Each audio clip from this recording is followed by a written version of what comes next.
Welcome back. आज का जो टॉपिक है that is the very important. So आज हम बात करेंगे मोल के बारे में और एवोगैड्रो के बारे में। सो अगर हम मोल की बात करें तो मोल हम कहते हैं किसी भी एटम का एटॉमिक मास, किसी भी मॉलिक्यूल का मॉलिक्यूलर फार्मूला मास और किसी भी आयोनिक कंपाउंड का formula mass which express in a gram is called mole. तो मोल हम कहते हैं कि the atomic mass of an atom, molecular formula mass of any molecule और formula mass of any ionic compound which express in a gram is called mole. So mole हम कहते हैं कि किसी भी एटम का जो एक एटॉमिक मास होता है या किसी भी मॉलिक्यूल का जो मॉलिक्यूलर फार्मूला मास होता है या किसी भी आयोनिक कंपाउंड का जो फार्मूला मास होता है, अगर हम उसको ग्राम में एक्सप्रेस करते हैं तो उसे हम कहते हैं मोल। मिसाल के तौर पे अगर हम बात करें कार्बन की, तो कार्बन का जो एटॉमिक मास होता है that is the 12.01 gram. So 12.01 gram is equal to the 1 mole. इसी तरह से अगर हम बात करें मैग्नीशियम की, सो मैग्नीशियम का जो एटॉमिक मास है that is 24 gram. So 24 gram of the magnesium is equal to the 1 mole. इसी तरह से अगर हम बात करें किसी भी मॉलिक्यूल की लाइक H2O की, वाटर की, तो वाटर का जो मॉलिक्यूलर फार्मूला मास होता है that is the 18। So 18 gram of the water is equal to the 1 mole. इसी तरह से अगर हम बात करें अमोनिया की, सो अमोनिया का जो मॉलिक्यूलर फार्मूला मास होता है that is the 17। So 17 gram of the ammonia is equal to the 1 mole. इसी तरह से अगर हम बात करें CH4 की, मीथेन गैस की, so molecular formula mass of the methane gas that is the 16. So 16 gram of the methane gas is equal to the 1 mole. इसी तरह से अगर हम किसी भी आयोनिक कंपाउंड की बात करें लाइक सोडियम क्लोराइड की, तो सोडियम क्लोराइड का जो फार्मूला मास होता है that is the 58.5 gram. So 58.5 gram of the sodium chloride is equal to the 1 mole. So किसी भी एटम का एटॉमिक मास, किसी भी मॉलिक्यूल का मॉलिक्यूलर फार्मूला मास और किसी भी आयोनिक कंपाउंड का formula mass is equal to the 1 मोल।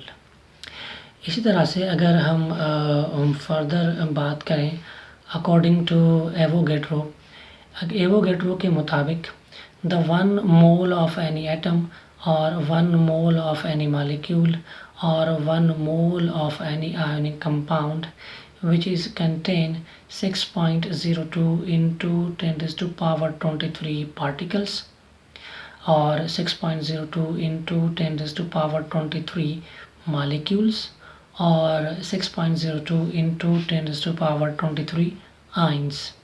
अगर हम किसी एटम की बात करें, अगर हम 1 मोल किसी भी एटम का लेते हैं, जैसे कि अगर हम कार्बन का 1 मोल लेते हैं, so 1 mole of the carbon is equal to the 12.0 gram. तो 12.01 ग्राम जो होता है वो कार्बन का है, तो उसके अंदर जो नंबर ऑफ एटम्स हैं that is contain 6.02 into 10 raise to power 23 atoms और particles.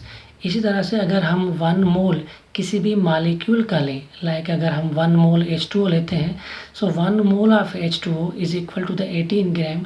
So 18 gram of the water molecule which is contain 6.02 into 10 raise to power 23 molecules. इसी तरह से अगर हम कोई आयोनिक कंपाउंड की बात करें लाइक सोडियम क्लोराइड, तो सोडियम क्लोराइड के अंदर 2 आइंस हैं, एक है सोडियम आइन और दूसरा है क्लोरीन आइन। तो सोडियम क्लोराइड का अगर हम 1 मोल लेते हैं तो सोडियम क्लोराइड के अंदर 6.02 into 10 raise to power 23 sodium के आइंस मौजूद हैं। इसी तरह से 6.02 into 10 raise to power 23 chlorine के आइंस मौजूद हैं। So according to Avogadro, the 1 mole of any substance which is contain 6.02 into 10 raised to power 23 particles, molecules and ions.